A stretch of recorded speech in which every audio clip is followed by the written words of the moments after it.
ہم سندھ کے وسائل کو بچانے کے لیے جدوجہد کریں گے۔ جے سندھ قومی پارٹی کے رہنما نواز خان ظہور نے کہا کہ جے ایم سعید سندھ اور سندھی قوم کے لیے مشعل راہ ہے۔ سندھ کے وسائل کے لیے جو بھی جدوجہد کی جائے گی، جے سندھ قومی پارٹی ہر احتجاج میں ساتھ کھڑی ہوگی۔ جسکم کے رہنما ڈاکٹر نیاز کالانی نے کہا کہ سائیں جے ایم سعید نے قیام پاکستان سے قبل جناح سے علیحدگی اختیار کر لی تھی، کیونکہ جے ایم سعید نے سمجھ لیا تھا کہ سندھ کے ساتھ سراسر زیادتی ہو رہی تھی۔ آج وہ لوگ اپنی نرگسیت کا مظاہرہ کرتے ہیں جو جناح کے ساتھ کھڑے تھے، لیکن جناب جے ایم سعید نے ہمیشہ سندھ اور سندھی قوم کے حق کی جنگ لڑی، اسی لیے جے ایم سعید کا پیغام میں ہی سندھ کی نجات ہے۔ انہوں نے اعلان کیا کہ 21 جنوری کو دریائے سندھ کو خشک کرنے کے عمل کے خلاف ببرلو بائی پاس پر دھرنا دے کر پنجاب کی سڑکیں بلاک کی جائیں گی۔ نیاز کالانی نے کہا کہ سائیں جے ایم سعید سندھ کی تاریخ میں وہ اکیلا فرد تھا جس کی فکر نے سارے سماج پر اثر چھوڑا۔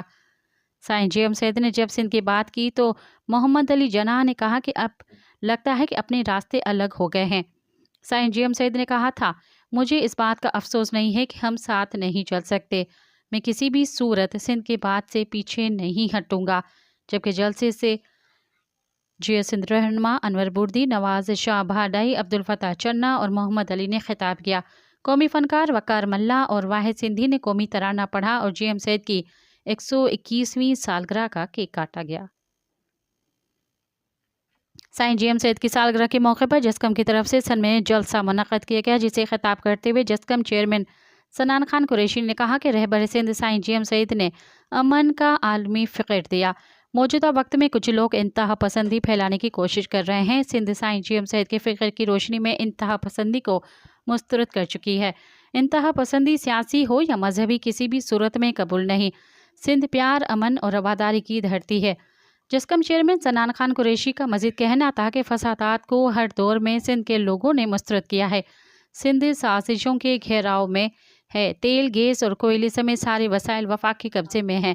سندھ کی زندگی کے آخری ذریعے دریائے سندھ پر قبضہ بھی کیا جا رہا ہے۔ اگر دریائے سندھ سے کینال نکالے گئے تو سندھ بنجر بن جائے گا، سندھ کا وجود خطرے میں پڑ جائے گا۔ سندھ کے وجود اور دریائے سندھ کو بچانے کے لیے 23 فروری کو کشمور ضلع کے ڈیرہ موڑ پر احتجاجی دھرنا دیا جائے گا۔ اس موقع پر سنان خان قریشی نے اعلان کیا کہ 14 فروری کو محبت کا عالمی دن شہید بشیر خان قریشی سے محبت کے دن کے طور پر منایا جائے گا۔ سنان کا مزید کہنا تھا کہ سائیں جے ایم سعید نے سندھی قوم کو بھولی بسری سندھ کی یاد دلائی اور ذاتوں اور قبائل میں بٹی ہوئی قوم کو آفاقی اصولوں کی بنیاد پر ایک قوم کی شکل دی۔ انہوں نے سندھ کو پیار، محبت، امن اور آزادی دی۔ سندھ کے قائد نے سیاسی اور قومی جدوجہد کے لیے عدم تشدد کی پالیسی پر عمل کیا۔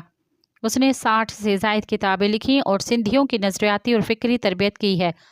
جسکم سندھ کے ترجمان تنظیم اور شہید بشیر خان قریشی کی امانت ہے، اس کے خلاف سازشیں سندھ کے خلاف سازشیں ہیں۔ اسی لیے میں پارٹی کارکنوں سے کہتا ہوں کہ قومی جذبے اور محبت کے ساتھ جدوجہد کے لیے ہمیشہ تیار رہیں، کسی انتشار کا حصہ نہ بنیں۔ انتشار پھیلانے والے ہر شخص پر نظر رکھیں، آپس میں محبت اور اتحاد پیدا کریں۔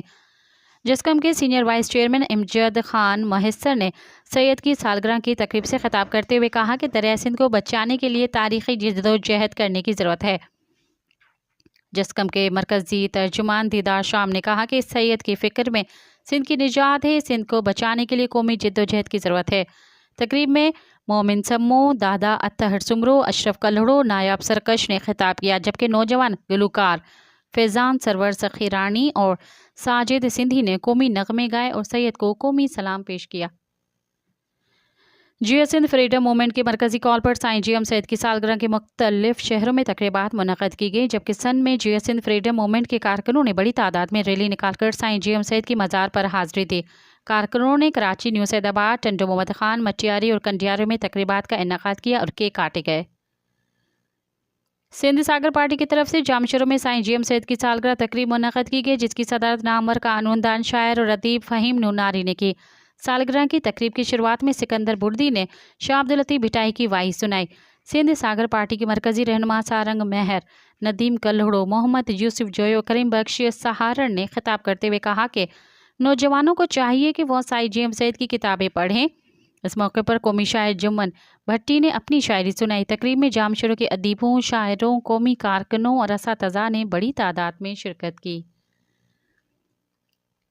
شہید فاضل راؤ کی برسی منائی گئی۔ قومی عوامی تحریک کے سربراہ ایاز لطیف پلیجو نے شہید محمد فاضل راؤ کو ان کی 38ویں برسی کے موقع پر خراج عقیدت پیش کرتے ہوئے کہا کہ شہید فاضل راؤ سندھ کی مضبوط آواز تھے اور اس کی جد و جہد کی وجہ سے تاریخ میں ہمیشہ زندہ رہیں گے۔ فاضل راؤ سندھ کے انقلابی سیاسی آسمان کا وہ چمکتا ہوا ستارہ ہے جس کی روشنی آج بھی سندھ کے مظلوم عوام کے لیے مشعل رہا ہے۔ شہید فاضل راؤ نے ہمیشہ آمروں اور جبر کے خلاف تاریخی جد و جہد کی۔ ایاز لطیف پلیجو نے کہا کہ سندھ آج جن مسائل اور چیلنجز سے دوچار ہے ان میں شہید فاضل راؤ کی کمی محسوس ہو رہی ہے۔ شہید فاضل راؤ سندھی لوگوں کے لیے ایک یونیورسٹی کی حیثیت ہوا کرتا تھا۔ شہید فاضل راؤ نے ہمیشہ مظلوموں کے حقوق کے لیے جد و جہد کا درس دیا۔ فاضل راؤ نے اپنی زندگی ہر کالی رات کے خلاف لڑتے ہوئے گزاری۔ شہید فاضل اپنی آخری سانس تک وطن سندھ سے وفادار رہے۔ شہید فاضل نے نیلامی بند کرو تحریک، ووٹر لسٹیں سندھی میں چھاپے، آبادگاروں اور کسانوں سمیت مظلوم طبقے سے ہونے والے مظالم کے خلاف جد و جہد کی۔ ایاز لطیف پلیجو نے کہا کہ شہید فاضل راؤ سندھ کے مظلوم عوام کی امید اور حوصلہ تھے۔ قومی عوامی تحریک ان کے بتائے ہوئے راستے پر چل رہی ہے اور سندھ کے حقوق اور مظلوم عوام کے ظلم و ستم کی جنگ لڑ رہی ہے۔ دریائے سندھ پر 6 نئے کینالز کی تعمیر اور کارپوریٹ فارمنگ کے خلاف نیشنل پریس کلب اسلام آباد میں عوامی تحریک اور سندھیانی تحریک کی جانب سے آج کانفرنس منعقد ہوگی جس میں کارپوریٹ فارمنگ اٹسا ایکٹ میں ترامیم اور دریائے سندھ پر 6 نئے کینال کی تعمیر کے مضر اثرات پر بات کی جائے گی۔ کانفرنس میں سندھ، پنجاب، خیبر پختونخوا، بلوچستان، سرائکی بیلٹ اور گلگت بلتستان کے سیاسی سماجی رہنما بھی موجود ہوں گے۔ ملک بھر کے سیاسی اور سماجی رہنما، دانشور، وکلاء، طلباء، پانی ماہر، کسان اور مزدور رہنما اس کانفرنس میں مشترکہ مسائل پر بات کریں گے۔ ہنگوجا سے تعلق رکھنے والے صحافی فیاض سولنگی کی اغوا کی تصدیق ہو گئی ہے۔ ڈاکوؤں نے سوشل میڈیا پر اس کی ویڈیو وائرل کرتے ہوئے 1 کروڑ روپیہ تاوان طلب کر لیا، جبکہ ورثاء نے مطالبہ کیا کہ صحافی فیاض سولنگی کی بازیابی کے لیے اقدامات اٹھائے جائیں گے۔ صحافی کے اغوا کے خلاف مختلف شہروں میں احتجاجی مظاہرے کیے گئے۔ سانگھڑ میں اسلم میمن کی سربراہی میں پریس کلب کے سامنے احتجاجی مظاہرہ کیا گیا۔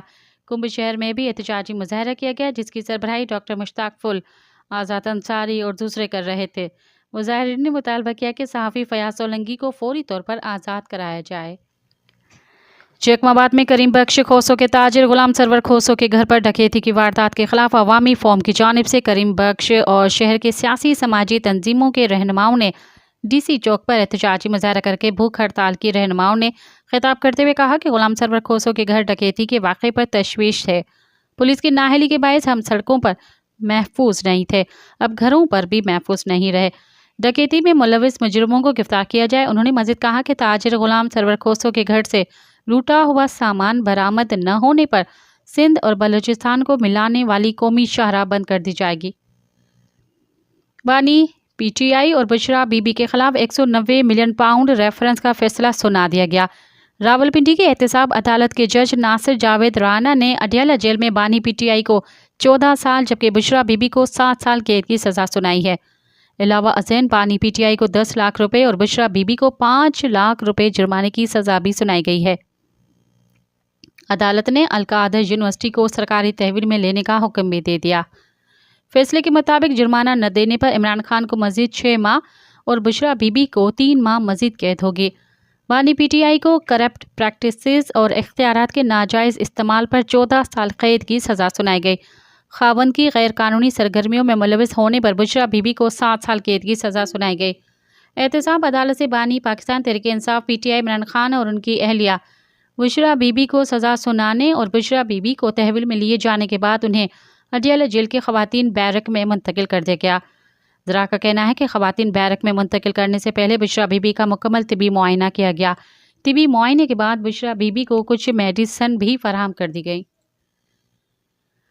سابق وزیر اعظم اور بانی پی ٹی آئی عمران خان نے جیل کے اندر سے جاری اپنے پیغام میں کہا ہے کہ ان کے خلاف سنائے گئے حالیہ فیصلے نے عدلیہ کی ساکھ کو نقصان پہنچایا ہے اور اس فیصلے سے مقدمے میں انصاف اور غیر جانبداری کا فقدان واضح دکھائی دے رہا ہے۔ پی ٹی آئی کی جانب سے جاری عمران خان کے بیان میں بتایا گیا ہے کہ اس کیس سے نہ تو کوئی فائدہ ہوا اور نہ ہی حکومت کو کوئی نقصان پہنچا ہے۔ ان کا دعویٰ تھا کہ وہ کسی رعایت ملنے کی خواہش مند نہیں اور تمام مقدمات کا سامنا کرنے کے لیے تیار ہیں۔ عمران خان نے اپنے خلاف اقدامات کے پیچھے نام لیے بغیر کہا کہ ان کے خلاف کارروائیوں کے پیچھے ایک ڈکٹیٹر موجود ہے۔ انہوں نے پیغام میں کہا کہ جو اس آمر کے مخالف ہیں انہیں سزا کا سامنا کرنا پڑ رہا ہے۔ عمران خان نے اپنے بیان میں اپنی اہلیہ بشرا بی بی کو سزا ملنے کے حوالے سے کہا کہ ان کی بیوی ایک گھریلو خاتون ہے اور سیاست میں ملوث نہیں، تاہم ان کے خلاف جعلی کیسز بنائے گئے اور انہیں پھنسایا گیا۔ انہوں نے الزام عائد کیا کہ ان کی بیوی کو سزا دینا خود انہیں عمران خان کو جذباتی طور پر مشتعل کرنے کی کوشش ہے۔ وزیر قانون اعظم نذیر تارڑ کا کہنا ہے کہ 190 ملین پاؤنڈ کیس ایک قانونی معاملہ ہے اور تحریک انصاف میں اتنی سیاسی پختگی ہونی چاہیے کہ عدالتی معاملات کو سیاسی معاملات سے نہ جوڑا جائے۔ وزیر قانون نے کہا کہ قیدی اور سربراہ مملکت یعنی صدر کے درمیان یہ معاملہ ہو سکتا ہے۔ اگر عمران خان صدر آصف علی زرداری کو مرسی پٹیشن رحم کی اپیل دیں تو وہ انہیں معافی دلا سکتے ہیں۔ سابق وزیر اعظم عمران خان کی بہن علیمہ خان نے کہا ہے کہ ہمیں 1 مہینے سے علم تھا کہ عمران خان کو یہ سزا دیں گے، لیکن جب ہم آج کورٹ روم میں کھڑے تھے تو اس نظام پر دکھ ہوا۔ عمران خان کی سزا کو ہائی کورٹ میں چیلنج کریں گے۔ احتساب عدالت کے باہر میڈیا سے گفتگو کے دوران عمران خان کی بہن علیمہ خان نے الزام عائد کیا کہ جب وہ جج سنا رہے تھے تو وہ تماش بین صحافی حسن ایوب لے کر آئے تھے۔ انہوں نے اتنا شور مچایا کہ عمران خان میڈیا سے بات ہی نہیں کر سکے، اس لیے ذمہ داری ہم پر آئی ہے کہ ہم بتائیں کہ آج کیا ہوا۔ Chairman P T I barrister Gohar Khan کا کہنا ہے کہ جس وقت احتساب عدالت کے جج نے فیصلہ سنایا تو بانی پی ٹی آئی عمران خان فیصلہ سن کر ہنس پڑے اور کہا کہ جو ججز ناانصافی پر فیصلے کرتے ہیں ان کو پروموشن ملتی ہے اور جو حق پر فیصلے دیتے ہیں انہیں آفیسر آن اسپیشل ڈیوٹی OSD بنا دیا جاتا ہے۔ اڈیالہ جیل کے باہر میڈیا سے گفتگو کرتے ہوئے بیرسٹر گوہر خان کا کہنا تھا کہ کمرہ عدالت میں موجود عمران خان اور بشرا بی بی کے رد عمل کے حوالے سے بتایا کہ بشرا بی بی بھی فیصلہ سن کر مسکرائی تھی۔ ہمیں فیصلہ سن کر کوئی حیرانگی نہیں، ہم نے دیکھا کہ 2 سال سے ہمارے ساتھ عدلیہ کا رویہ غیر منصفانہ اور امتیازی رہا ہے۔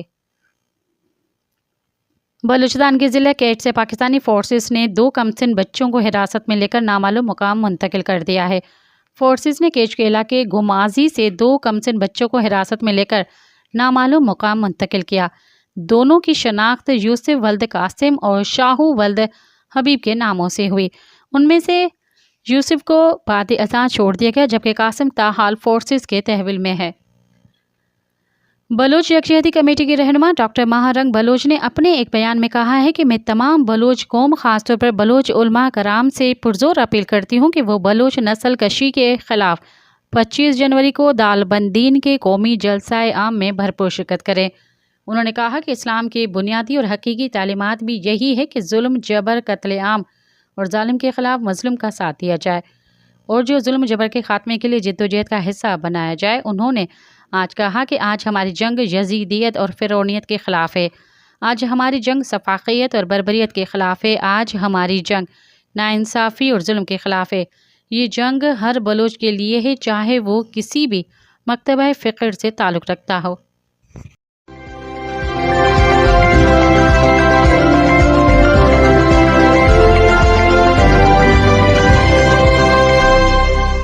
اب پروگرام میں شامل کرتے ہیں تجزیے اور تبصرے۔ سائیں جیم سید، فاضل راہو اور ڈاکٹر حسن ظفر عارف کے عنوان سے حسن مشتبہ نے لکھا: ماہ جنوری اور اس کا دوسرا عشرہ سندھ دھرتی کے 3 سپوتوں کے حوالے سے ہمیشہ یاد رہے گا۔ ان میں سے 2 قتل ہوئے اور 1 کا جنم دن۔ اگر ان تینوں کی یا ان تینوں میں سے کسی بھی ایک کی بات یہ ملک مان لیتا تو دنیا واقعی رہنے کی جگہ ہوتی۔ ایک تھا جیم سید، دوسرا فاضل راہو اور تیسرا پروفیسر ڈاکٹر حسن ظفر عارف۔ کل جیم سید کی سالگرہ تھی۔ جدید سندھی قوم پرستی کے بانی، آزادی پسند صوفی لاکوفی جیم سید کی سالگرہ سندھ کی سیاست میں باقاعدہ ایک تہوار کی جگہ لے چکی ہے۔ ماشاء اللہ ہو کہ سول ڈکٹیٹرشپ یا جمہوریت کے نام پر وقفے جیم سید کی سالگرہ ہر برس جنوری کی 17 تاریخ کو ان کے آبائی گاؤں سن میں منائی جاتی رہی ہے۔ یہ اور بات ہے کہ ان کے خاندان کے علاوہ ان کے GSN تحریک کے درجن بھر حصوں کے الگ الگ اجتماعات ہوتے ہیں۔ گرو نانک کی چادر کی طرح ان کی چیلوں نے بھی ان کے نظریے کی چادر کے حصے بکھرے کر لیے۔ یہاں مجھے غرض ان کی تحریک یا نظریے کے حصے بکھرے ہونے سے نہیں، اس انتہائی عجب شخص سے ہے جسے دنیا جیم سید اور اکثر سندھی سائیں کے نام سے جانتے ہیں۔ سائیں جیم سید ایک درویش، منچ، سندھ اور اس کے عوام کا عاشق، انسان دوست، مصنف، مؤلف، 70 کتابیں لکھنے والے، کئی کتابیں اور تحریریں ان کی زیر بندش ہیں۔ یہ شخصیت پاکستان بنانے والوں میں پیش تھی، تو اس کو توڑ کر سندھ کو ایک علیحدہ وطن بنانے کا نعرہ اور خیال دینے والی بھی ضرور تھی۔ لیکن ایک وہ دور بھی آیا جب اس نے ایک بار پھر پاکستان کی جغرافیائی وحدت میں رہتے ہوئے سندھ کی مکمل صوبائی مختاری کی بات کی، جسے انہوں نے آسمان سے گر کر کھجور میں لٹکنے کا نام دیا تھا۔ یہ شاید مئی 1988 کا زمانہ تھا، جب جنرل ضیاء الحق کا دور تھا اور جیم سید کی سربراہی میں سندھ نیشنل الائنس بنایا گیا تھا۔ ان پر سندھ میں تحریک بحالی جمہوریت کے دوران فوجی عامر ضیاء کی حمایت کا الزام بھی لگا، لیکن وہ جو اپنی 90 سالہ زندگی میں 28 سال پاکستان میں یکے بعد دیگرے آنے والی حکومتوں کے تحت قید و بند یا گھر میں نظر بند رہا، اب اسے حقیقی معنوں میں نیلسن منڈیلا ثانی کہا جاتا ہے۔ ایوب خان کے دور حکومت میں طویل قید اور پھر آنے والی حکومت میں نظر بندیاں مرکزی حکومتوں نے پنجاب میں نفسیاتی حربے کے طور پر جیم سید کو ایک خوف بنا کر پیش کیا، حالانکہ انہوں نے ہمیشہ کہا انہیں بلے شاہ کی پنجاب سے کوئی مسئلہ نہیں، وہ غاصبوں اور جابروں کی پنجاب کے خلاف ہیں، یہاں تک کہ اس بوڑھے اسیر نے اپنی آخری سانسیں بحالت قید بے نظیر بھٹو کی حکومت میں پوری کی۔ بے نظیر بھٹو کی حکومت نے انہیں بعد از مرگ آزاد کیا۔ سید کے جنازے کے جلوس میں قرآن مجید، گیتا، بھگوت، انجیل، تورات اور شاہ لطیف بھٹائی کا شاہجو رسالو ساتھ ساتھ رکھے گئے تھے۔ نماز جنازہ سنی مکتبہ فقر کے مولوی نے بھی پڑھا ہے تو شیعہ مکتبہ فقر والے نے بھی۔ جیم سید شاید پاکستان کے پہلے سیاستدان تھے جنہوں نے 50 کی دہائی میں مستقبل میں ملک میں مذہبی شدت پسندی بڑھنے کے امکان کی بات کی تھی۔ وہ مذہبی اور لسانی انتہا پسندی کی ساری عمر خلاف رہے۔ یہ بھی محض اتفاق تھا کہ سندھ پر مسلط منفی قوتوں کا منصوبہ کہ جیم سید کی سالگرہ والے دن قاتلوں نے سندھ کے دوسرے سپوت اور عوام میں مقبول سیاسی رہنما فاضل راہو کو قتل کرنے یا کروانے کی سازش کی۔ ملک میں تیل نکلنے والی پٹی بدین ضلع کے گولاچی میں رسول بخش پلیجو کے ساتھی اور عوامی تحریک کے اس رہنما کو قتل کیا گیا۔ یہ بھی عجیب بات ہے کہ فاضل کو سندھ کی کوئی ایک پارٹی نہیں، ساری پارٹیاں اپنا لیڈر اور ان کے کارکن اپنا ساتھی مانتے تھے۔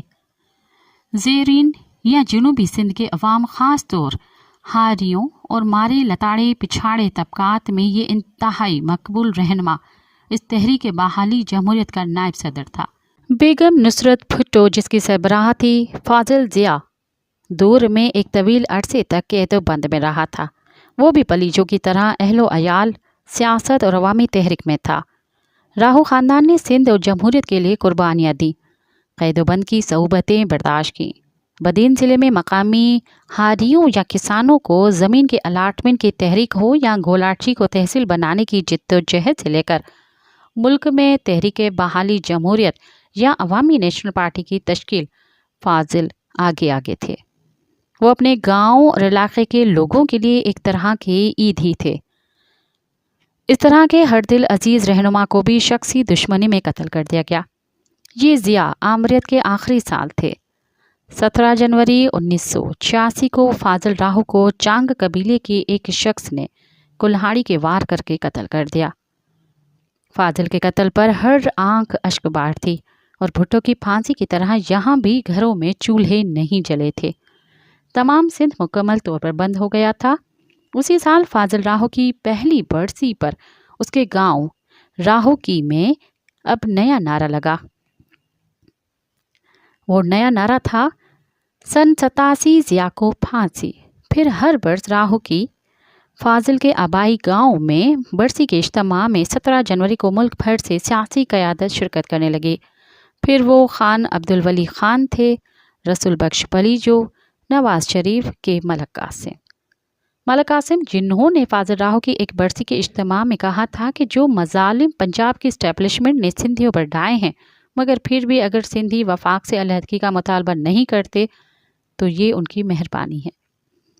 آج بھی وہی صورتحال ہے۔ سندھ میں سندھی ہو یا اردو بولنے والے یا کوئی بھی زبان بولنے والے، لتاڑے پچھاڑے لوگ یا ان کے حقوق کے لیے اٹھنے والی آوازیں قتل کر دی جاتی ہیں۔ اس کی ایک اور تصویر آپ نے ملک کے معروف فلسفہ کے استاد، ترقی پسند سیاسی نظریہ دان MQM الطاف کے ڈپٹی کنوینر ڈاکٹر حسن ظفر عارف کے بہیمانہ قتل کی صورت میں دیکھی۔ ان کی دریافت ہونے والی لہو میں لت پت لاش بتا رہی تھی کہ ان کے جسم پر کتنا تشدد ہوا تھا۔ جناح اسپتال کے چیف میڈیکل لیگل نے وہی کہا جو ان مواقع اور ان پروفائل ہلاکتوں پر ڈاکٹروں اور پولیس والوں سے کہلوایا جاتا ہے۔ بے نظیر بھٹو کی طرح ڈاکٹر حسن ظفر عارف کا روٹ بھی گھر کے راستے پر اور وہ علاقہ نہیں تھا جہاں ان کی لاش انہی کی کار میں سے پچھلی نشست سے ملی۔ کہاں صدر کے عبداللہ ہارون روڈ، صدر سے ڈیفنس میں ڈاکٹر کا گھر، اور کہاں ابراہیم حیدری الیاس کوٹ۔ تم قتل کرو ہو کہ کرامات کرو ہو، نامعلوم افراد یا قاتل قوتوں نے اس ملک کراچی سمیت سندھ کا ایک اور سپوت اور معزز ترین دانشور مار دیا، جس طرح اس شہر میں ایوب کرمانی مارا گیا۔ حسن ناصر اس شہر سے اٹھا کر شاہی قلعہ میں مار دیا گیا تھا۔ ضیاء آمریت سے جگر وار لڑنے والے ڈاکٹر حسن ظفر عارف کا خون بقول محمد صابر سروں سے بار تمندن اتار کر خوش ہیں، یہ لوگ اپنے معلم کو مار کر خوش ہیں۔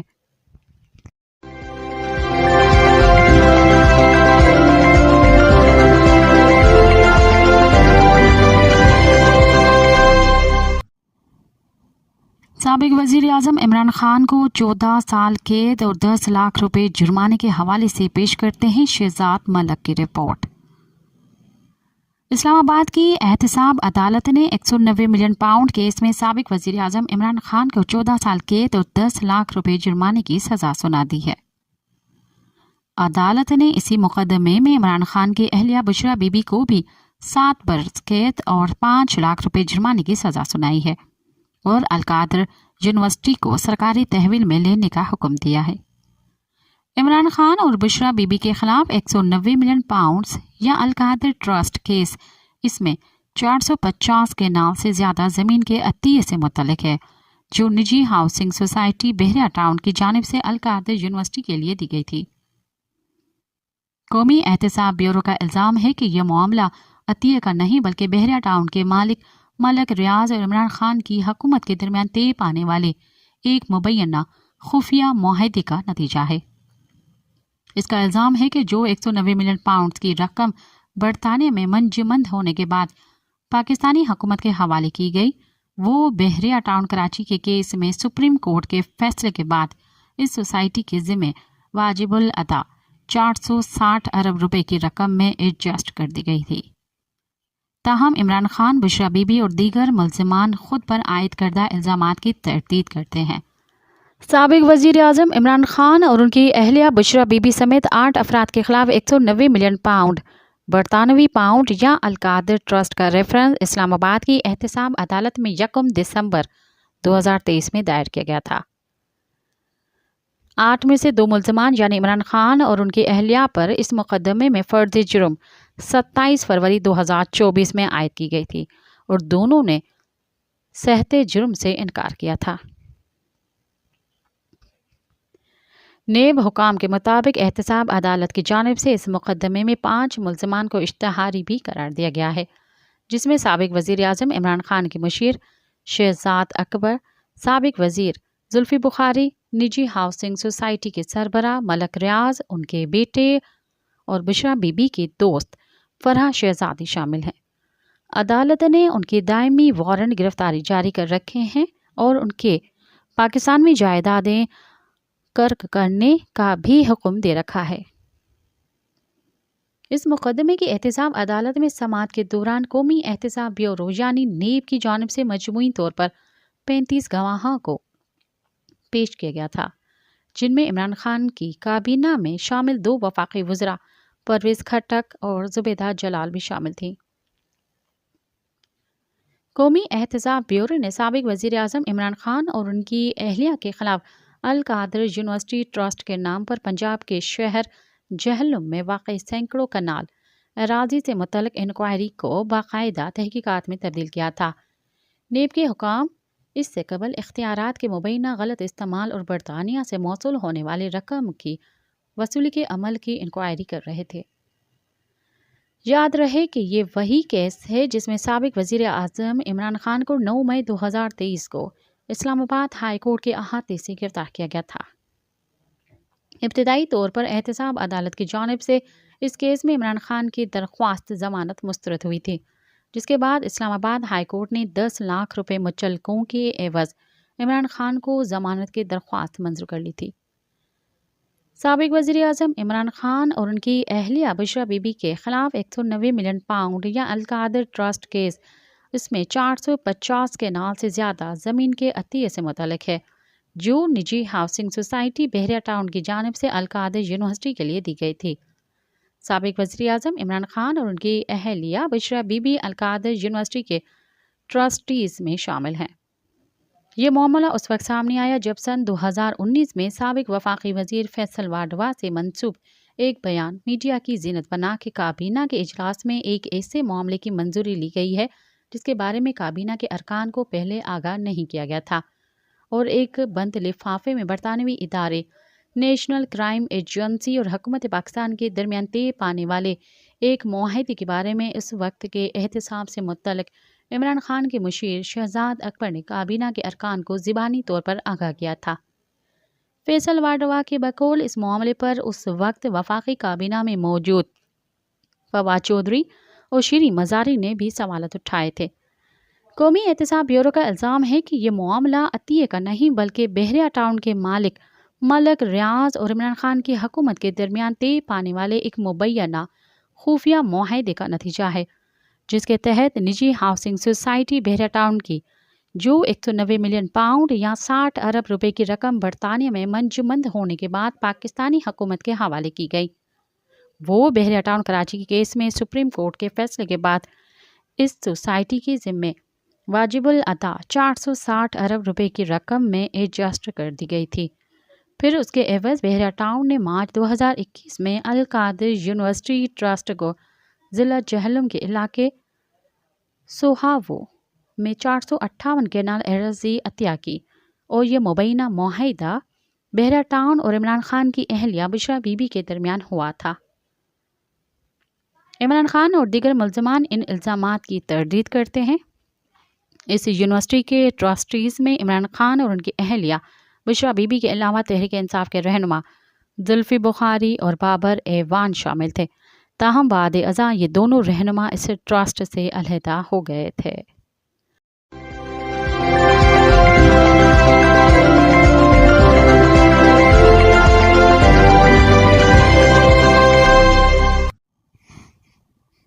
حال ہی میں آزاد مہندی کا نیا ناول پیرو شائع ہوا تو اس ناول کو ادبی حلقوں میں خوب سراہا گیا۔ ادبی جریدوں اور اخبارات میں مضامین لکھے گئے، تقریبات منعقد ہوئی، ستائش کا سلسلہ جاری تھا کہ اچانک شاہ درا کے داستان گو آزاد مہندی کے گھر پر حملہ ہو گیا۔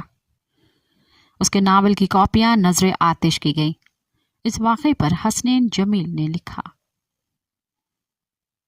سماجیت جب بگڑتی ہے تو وہ سب سے پہلے اپنے اہل دانش پر حملہ آور ہوتی ہے، اپنے ادیبوں کے خلاف برسرے بیکار ہو جاتی ہے، کیونکہ کسی ملک کا ادیب چاہے وہ شاعر ہو یا فکشن نگار، وحیت متدرہ کے لیے قابل قبول نہیں ہوتا۔ سماج اس سے اسی لیے خوفزدہ ہو جاتا ہے کیونکہ وہ اپنی تخلیقات کے ذریعے عوام کو ان کی اصل شکل دکھاتا ہے، وہ چہرہ جو سماج نے لپیا پوتی کے ذریعے چھپا رکھا ہے اور ایک چہرے پر دوسرا چہرہ چڑھا رکھا ہے۔ فکشن نگار اپنے قلم نشتر سے لپیا پوتی کا خول اتار پھینک دیتا ہے۔ بقول گریٹ سعادت حسن منٹو، میری تحریروں میں کوئی برائی نہیں ہے، جو نقص آپ کو میرے افسانوں میں نظر آتا ہے در حقیقت در حقیقت وہ سماج کا اپنا نقص ہے۔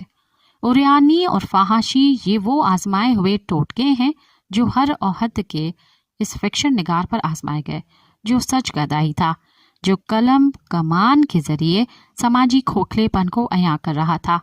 آزاد مہندی اس عہد کا فکشن نگار ہے، حق پرست ہے، جو بھی سماجی ناانصافی دیکھتا ہے منوان اپنی تخلیقات میں بیان کر دیتا ہے۔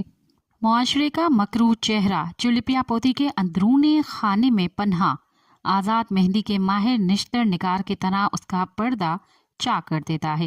اس کے ناول دالال، اس مسافر خانے میں یا ایک زندگی ہو، سب میں آزاد مہندی نے حقیقت نگاری ہی کی ہے۔ حال ہی میں اس کا نیا ناول پیرو شائع ہوا تو اس ناول کو ادبی حلقوں میں خوب سراہا گیا۔ ادبی جریدوں اور اخبارات میں مضامین لکھے گئے، تقریبات منعقد ہوئیں۔ ستائش کا سلسلہ جاری تھا کہ اچانک شاہ درا کے داستان گو آزاد مہندی کے گھر پر حملہ ہو گیا۔ آزاد مہندی کی شریک حیات اور بیٹی کو جان بچا کر بھاگنا پڑا۔ شاہ درا کا داستان گو اپنے بیٹے کے ساتھ پولیس کی حفاظتی تحویل میں چلا گیا۔ مشتعل ہجوم نے اس کے گھر میں توڑ پھوڑ کی، ناول پیرو کی کاپیاں نظر آتش کی۔ آزاد مہندی کے خاندان کو جان کے لالے پڑ گئے۔ پولیس نے آزاد مہندی سے معافی نامہ لکھوایا اور اخبارات میں شائع کروایا۔ آزاد مہندی نے ہجوم کے نمائندوں سے معافی مانگی اور ناول پیرو کی 20 کاپیاں نظر آتش کی اور باقی تمام کاپیاں تلف کرنے کا وعدہ کیا۔ مجھے یقین ہے اس دن کے بعد شاہ درا کا داستان گو کی تخلیقی موت ہو چکی ہے۔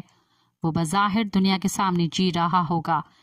وہ اس بات کو برداشت کر جاتا کہ مشتعل ہجوم نے اس کے گھر کا جا کر ناول جلایا، مگر یہ کیسے برداشت کرے گا کہ جان بچانے کے لیے اپنے ہاتھوں اپنا ناول جلانا پڑا۔ پیرو ناول نہیں، آزاد مہندی کی ذہنی اولاد ہے جس کو اس نے ذہنی طور پر جنم دے کا سپرد کرتاس کیا۔ لاہور کے ادیب شاعر جن کے ساتھ راقم نے 18 سال گزارے، وہ صرف حلقہ ارباب ذوق میں مزاحمتی قرارداد تک محدود رہے۔ انجمن ترقی پسند مصنفین جس کی اجلاسوں میں آزاد مہندی اور میں سالوں تک ساتھ بیٹھے رہے، وہ بھی خاموش ہے۔ شاہ درا کے داستان گو کا قلم اب کیا لکھے گا جس کی تخلیق کو تلف کر دیا جائے، نظر آتش کر دیا جائے؟ وہ تو خود ایک پھولا بسرا افسانہ بن جاتا ہے۔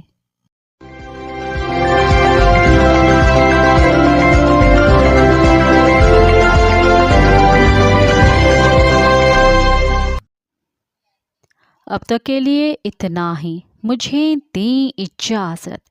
یاد رکھیں، موت آنے تک جاری رہنے والی جد و جہد کی کوئی حد نہیں ہے۔ دنیا کے کسی بھی گوشے میں جو کچھ بھی ہو رہا ہے، ہم اس سے لا تعلق نہیں رہ سکتے۔ سامراج کے خلاف کسی ایک ملک کی فتح ہماری فتح اور کسی ایک ملک کی شکست ہماری شکست ہے۔ ساتھ سلامت۔ اواں جی سماعتن تائیں Radio Voice of Sindh London